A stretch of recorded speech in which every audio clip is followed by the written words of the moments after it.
Memphis, Tennessee, 2023. The Langston Mansion stood tall and proud, a striking symbol of success nestled in one of Memphis' most exclusive enclaves on East Galloway Drive. Its owner, 43-year-old DeMarcus Dre Langston, had built his empire with precision and ambition.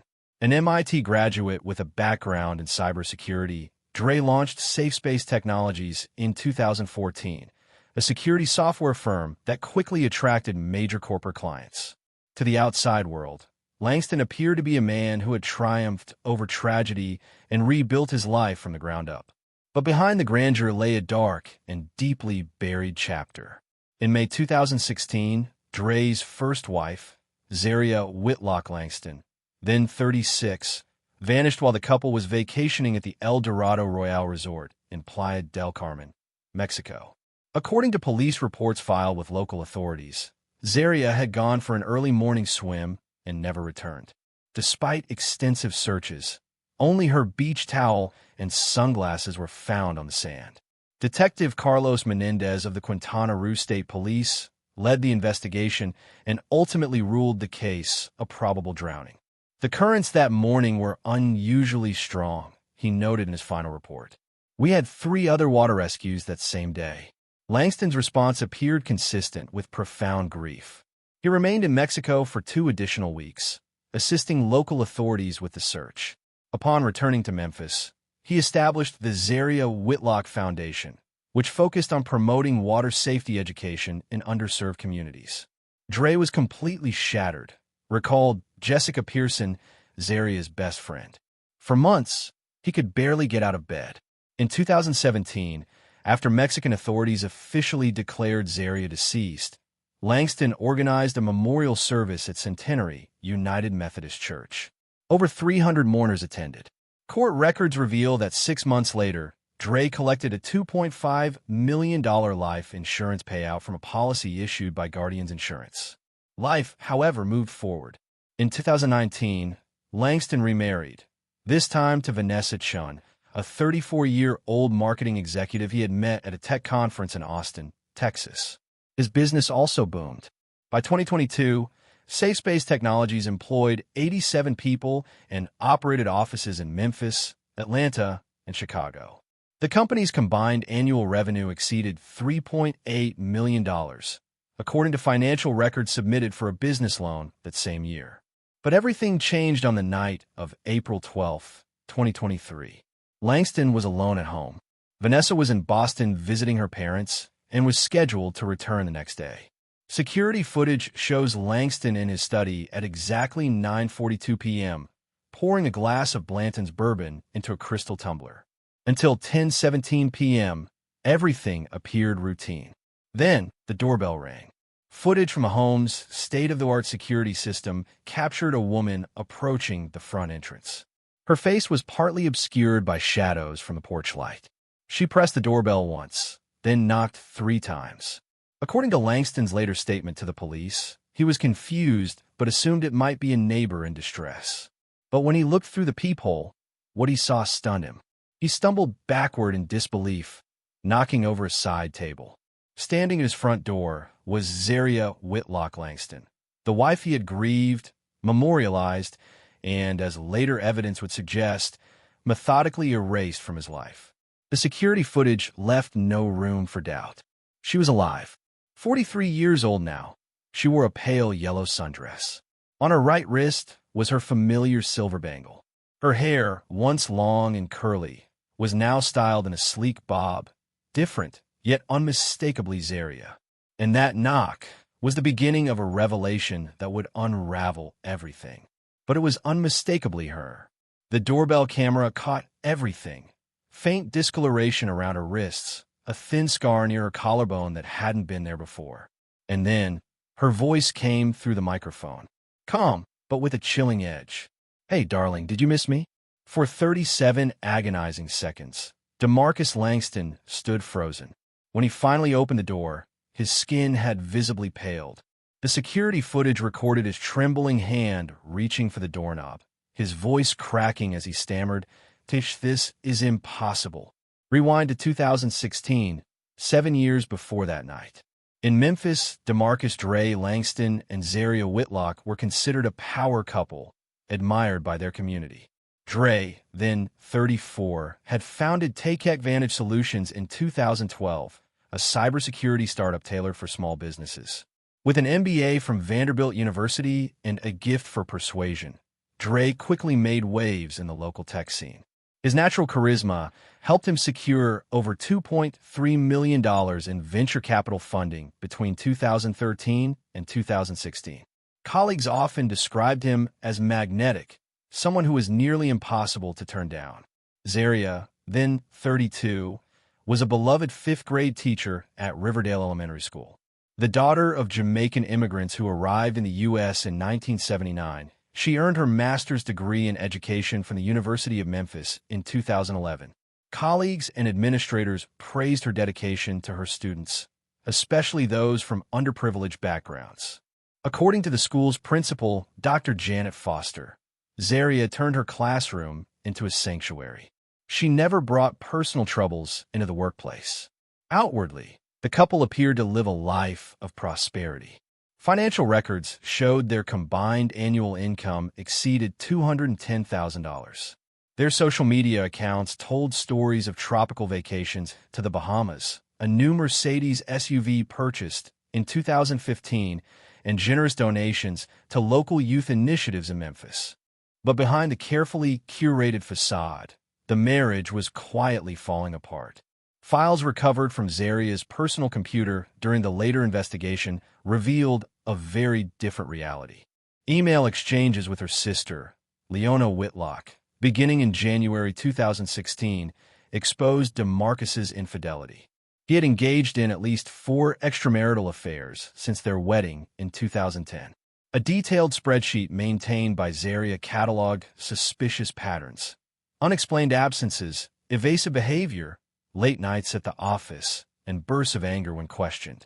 On March 12, 2016, Zaria discovered flirtatious text messages on DeMarcus's phone from someone saved as Karen from accounting, though Take Advantage had no employee by that name.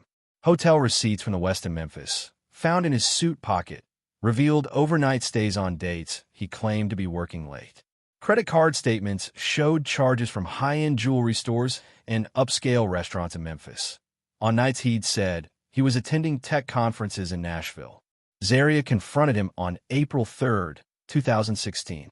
According to her journal, DeMarcus first denied everything, then broke down in tears, offering apologies and excuses. The very next day, he bought her an expensive diamond bracelet and promised to start marriage counseling. But by June, no counseling had been scheduled, and Zaria's entries hinted at a new affair, this time with a female client. Worse than the betrayal, financial investigations following the 2023 incident would reveal shocking levels of deceit and fraud. While the couple appeared financially secure, DeMarcus had secretly lost over $147,000 in unauthorized cryptocurrency investments in early 2016. Bank statements showed he had withdrawn $889,000 from their joint savings account without Zaria's knowledge. Even more disturbing, 3 personal loans totaling $662,000 have been taken out using Zaria's Social Security number and her forged electronic signature. The loan applications were later discovered on DeMarcus's laptop. On August 17, 2016, Zaria took a step she hadn't shared with anyone before. She scheduled a confidential consultation with an attorney. And 3 weeks later, she vanished. Marcus Daniels was the first to advise Zaria Whitlock Langston after she uncovered troubling financial irregularities. Following his guidance, she acted swiftly.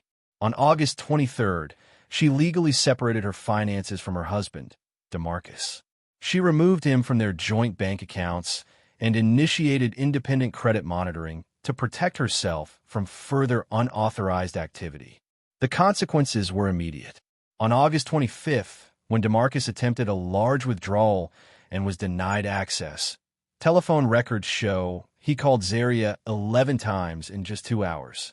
That evening, audio recordings from Zaria's phone captured a heated confrontation inside their home. DeMarcus could be heard yelling, "You think you can control me? This is my money. You're nothing without me. Zaria fled the house that night. According to her sister, Leona, she showed up at her apartment with packed bags and stayed there for 3 weeks. She only returned to the marital home after DeMarcus made alarming threats of self-harm, a move that deeply troubled those closest to her. On June 12, 2016, Zaria decided she'd had enough. That afternoon, she had a phone consultation with divorce attorney Rebecca Hernandez. That evening, she confronted her husband about recently discovered bank statements. Their neighbor, Thomas Wilson, later told investigators that he overheard the argument through an open window. "I'm done with the lies, the affairs, the debts. I'm leaving," Zaria said.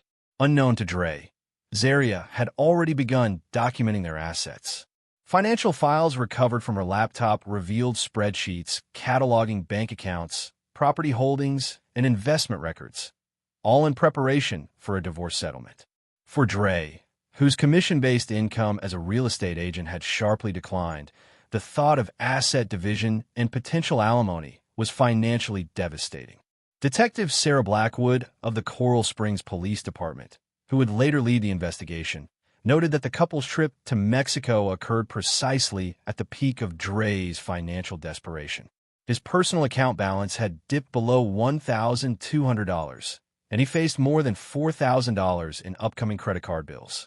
Zaria had planned the vacation months in advance, booking their stay in Playa del Carmen in hopes of repairing their fractured marriage. Emails, booking confirmations, and messages recovered from her computer all indicated sincere intentions to reconnect. For Dre, however, the trip represented something more sinister, an opportunity. In the days before their departure on June 15th, Dre's demeanor changed noticeably. Colleagues at Sunshine Realty commented on his sudden good spirits.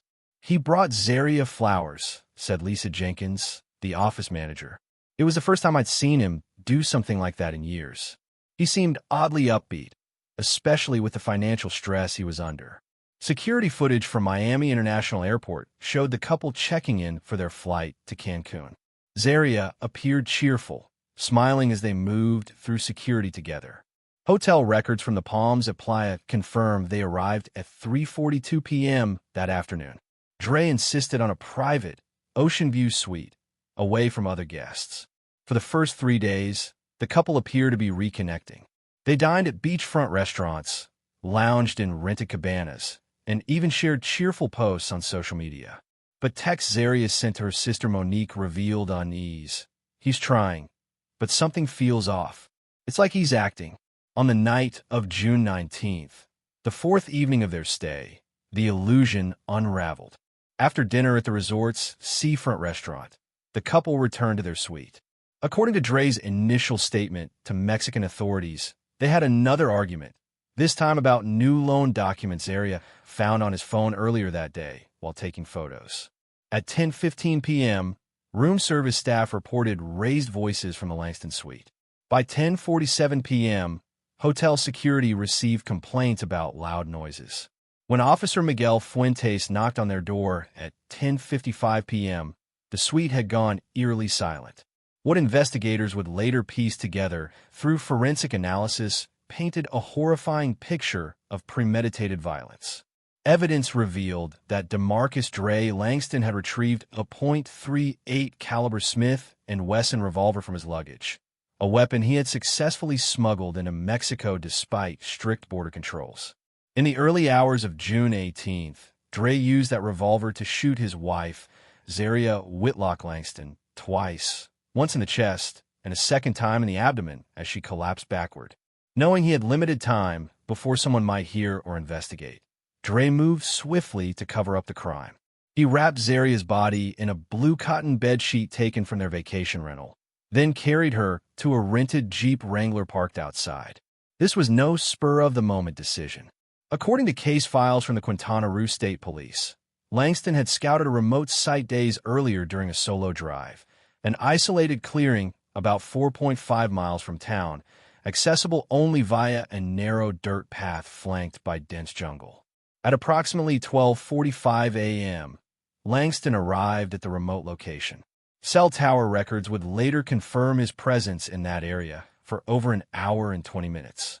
He used a shovel, purchased 2 days earlier from a local hardware store, to dig a shallow grave approximately 3 feet deep. Security footage later retrieved from the hardware store showed Langston paying for the shovel in cash. Believing Zaria to be dead, Langston placed her body into the grave. He also discarded her iPhone 11, likely to prevent authorities from tracing her location. He covered the grave with dirt, camouflaging it with fallen palm fronds and jungle brush, then drove back to their vacation rental. Records indicate he returned between 3 o'clock and 5:30 a.m.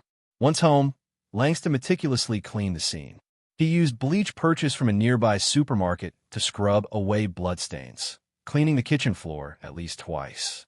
He gathered Zaria's personal belongings, including her passport, clothes, and forms of identification, and burned them in a metal trash can behind the property. The revolver, purchased illegally in Memphis before the trip, was disassembled.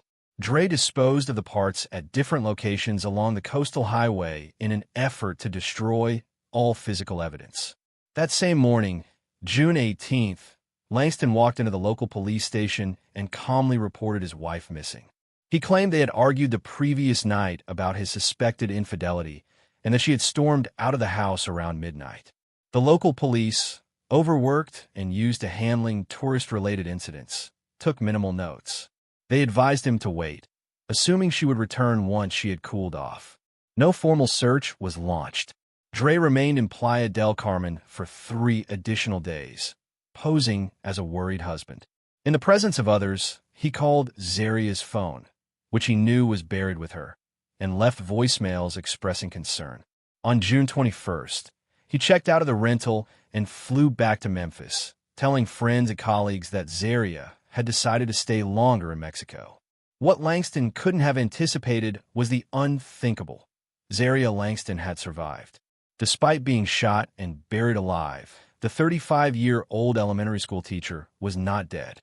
The bullet to her chest had missed her vital organs, instead causing massive blood loss and rendering her unconscious. Medical examiners later confirmed that while Zaria had been gravely wounded, she was still alive when buried. Approximately 6 hours later, she regained consciousness inside the shallow grave. Despite extreme weakness and the crushing weight of dirt above her, Zaria's survival instincts kicked in. Over agonizing hours, she managed to free one arm and claw her way toward the surface. At around 4:30 p.m. on June 18th, Miguel Herrera, a 59-year-old local farmer, was driving along the dirt road when he noticed a bloodied hand reaching through disturbed earth. He immediately stopped his truck and rushed to the scene, discovering Zaria barely conscious and critically injured. Without hesitation, he transported her to Hospital General de Playa del Carmen, unaware that his actions had just saved the life of a woman who wasn't supposed to survive. Zaria Whitlock Langston arrived at Hospital General de Playa del Carmen in critical condition. For the next 13 months, she remained in a coma, first at the hospital and later at a long-term care facility in Cancun. Throughout this time, her true identity remained a mystery. She had no ID, no memory, and, most importantly, no one was looking for her. Back in Memphis, DeMarcus Langston had returned to his regular life. To friends and family, he told a carefully crafted lie. Zaria had chosen to abandon their marriage and start a new life in Mexico. With no missing person report filed, no one questioned her disappearance. On March 12, 2017, in a sterile hospital room, a woman opened her eyes to a world she no longer recognized. Medical records identified her only as patient number 4873. She had suffered severe internal bleeding, 3 fractured ribs, and a skull fracture that required emergency surgery. Her attending physician, Dr. Manuel Ortega, noted that she had been found unconscious by local fishermen near the shore of Xcalac, a remote coastal village about 250 miles south of Cancun. The woman was unable to speak, her memory blank from trauma-induced amnesia. With no ID and no way to communicate her past, the hospital staff simply called her Elena. For 8 weeks, Elena remained under constant medical care. Her body began to recover, but her mind remained trapped disconnected from her identity. Local police ran her fingerprints and photo against missing persons reports from the Quintana Roo region, but there were no matches. With limited resources and no leads, the case went cold. In May 2017, Elena was discharged from the hospital. With no known relatives or background, she was transferred to Casa Nova Vida, a shelter for displaced women in Playa del Carmen. Maria Fuentes, the shelter's director, later recalled, "She arrived with nothing but her hospital clothes and bandages. Her Spanish was broken, so we suspected she wasn't local, but she couldn't tell us where she was from or even who she might have been." Despite the mental fog, Elena slowly began to rebuild a life. She demonstrated a talent for sewing, which led to a job offer at Costra Gloria, a small dress shop in the tourist district. Her employer, Gloria Vasquez, remembered her as reliable and quiet. She was incredibly meticulous, Vasquez said, but there was something distant about her, as if she were watching her life unfold from the outside. For 6 years, Elena's life settled into a quiet routine. She lived in a modest apartment on the outskirts of town, took daily bus rides to work, and occasionally walked along the beach at sunset. Psychological evaluations in 2019 by Dr. Alejandro Morales suggested her amnesia was likely both physical, due to brain trauma, and psychogenic, a defense mechanism meant to protect her from recalling an intensely violent event. The breakthrough came unexpectedly on February 15, 2023. Elena was working at a different shop, Moda Juanita, when an American tourist came in to have a vacation dress hemmed. As Elena knelt to measure the hemline, the customer laughed, a melodic, familiar sound. In that moment, something cracked open inside her. The laughter triggered a cascade of memories that flooded her mind without warning. They didn't return gradually. They crashed. A vacation home with limestone walls. An argument near a pool. The cold press of a gun barrel against her skin. 2 deafening gunshots. Being dragged across rough terrain. The sharp scent of freshly turned earth. Elena dropped her measuring tape and scissors. Her hands trembled uncontrollably. The shop's owner, Juanita Reyes, said she sat down abruptly, gasping for breath and repeating words in English, not Spanish. "My name is not Elena. I'm Zaria Whitlock." Within hours of the revelation, Zaria walked into the municipal police station in Playa del Carmen. Officer Diego Hernandez was at the front desk when she arrived. He listened, skeptical at first, until the details unraveled with undeniable precision. What began as disbelief quickly turned into absolute astonishment. When a database search confirmed Zaria Whitlock as a missing person from Memphis, Tennessee, reported in April 2016 and officially declared presumed dead in 2018. It sent shockwaves through both Mexican and American law enforcement. As Zaria gave her statement to Detective Ana Rodriguez from the International Affairs Division, she spoke with haunting clarity. "I remember everything now. The man who tried to kill me and left me for dead has been living my life for 7 years, collecting my insurance, selling my properties. He thinks I'm still buried in a shallow grave near Tulum." 3 days later, on February 18th, 2023, surveillance cameras at Cancun International Airport captured Zaria boarding American Airlines Flight 2784 to Atlanta with a connecting flight to Memphis. She carried just one bag, the sum total of everything she owned as Elena, along with a notarized affidavit from Mexican authorities confirming her restored identity. "I'm going home," she told Immigration Officer Miguel Santos before boarding. "There's someone waiting for me who doesn't know it yet." On April 17th, 2023, Zaria Whitlock stood in front of the suburban Memphis home she had once shared with her husband. It had been 7 years since DeMarcus Dre Langston had attempted to kill her. The modest 2-story house on Poplar Avenue had changed. New shutters, fresh landscaping. But the address was burned into her memory. She pressed the doorbell, her heart pounding, yet her resolve unshaken. When Dre answered the door, his expression shifted from puzzled curiosity to sheer horror. His face drained of color as he locked eyes with the woman he had shot and buried alive in Playa del Carmen. "Not going to invite me in?" Zaria asked, her voice calm and steady. Scars on her neck and shoulder peaked from beneath her blouse. Permanent reminders of a survival that defied explanation. Dre stammered, backing away into the foyer. This isn't possible. You're dead. Clearly not, Zaria replied, stepping into the house.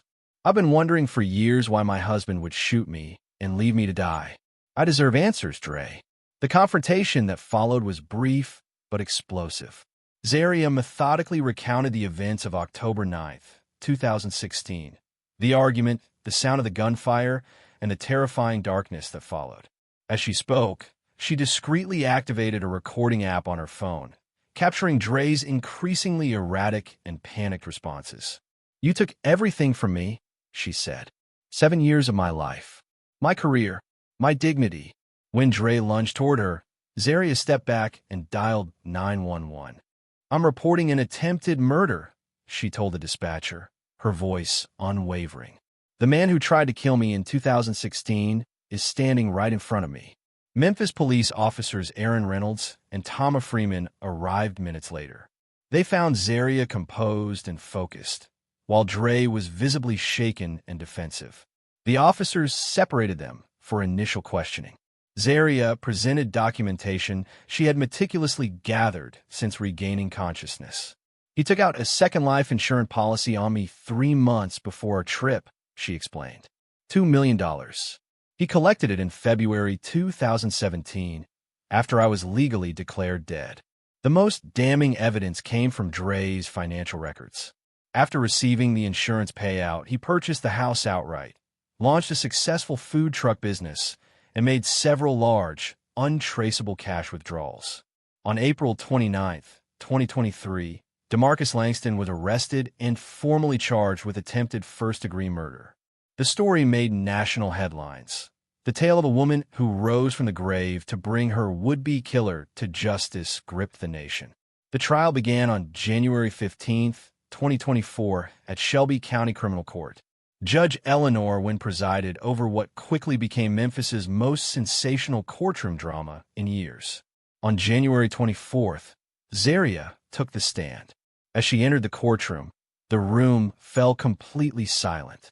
For 6 uninterrupted hours, she recounted the horror, the shooting, her fragmented memories of being buried alive, and the 13-month coma that followed a Hospital General de Playa del Carmen in Cancun. The courtroom sat in stunned silence, hanging on her every word. Zaria Whitlock recounted the harrowing experience of waking up in a hospital in Cancun with no memory and no name. She had been rescued by a local farmer, Miguel Ortiz, after clawing her way out of a shallow grave. I woke up with no identity, she testified. The doctors called me Jane Doe for months until fragments of my memory began returning, until I remembered my name. During the trial, defense attorney Gerald Scher attempted to cast doubt on Zaria's account, arguing that her memory could have been compromised by trauma and prolonged medical treatment. My client maintains that they separated in Mexico after an argument, Scher said. Mrs. Langston chose to disappear. That argument quickly unraveled. Kayat Tavon, a former close friend of the couple, took the stand and testified about Dre's numerous affairs and his repeated statements about wanting out of the marriage. Her testimony directly contradicted the defense's narrative. Even more damning was the testimony of Nurse Valentina Reyes from Hospital La Merced, who presented medical records detailing Zaria's gunshot wounds and the soil embedded in her lungs. Evidence consistent with having been buried alive. After a 4-week trial and 11 hours of jury deliberation, the verdict came on February 20th, 2024. DeMarcus Langston was found guilty of attempted first-degree murder. 2 weeks later, Judge Eleanor Wynn sentenced him to life in prison without the possibility of parole. At the sentencing hearing, Zaria's mother, Latrice Whitlock, delivered a powerful victim impact statement. My daughter lost 7 years of her life because of this man's greed, she said through tears. No sentence can restore what he stole from her and from all of us.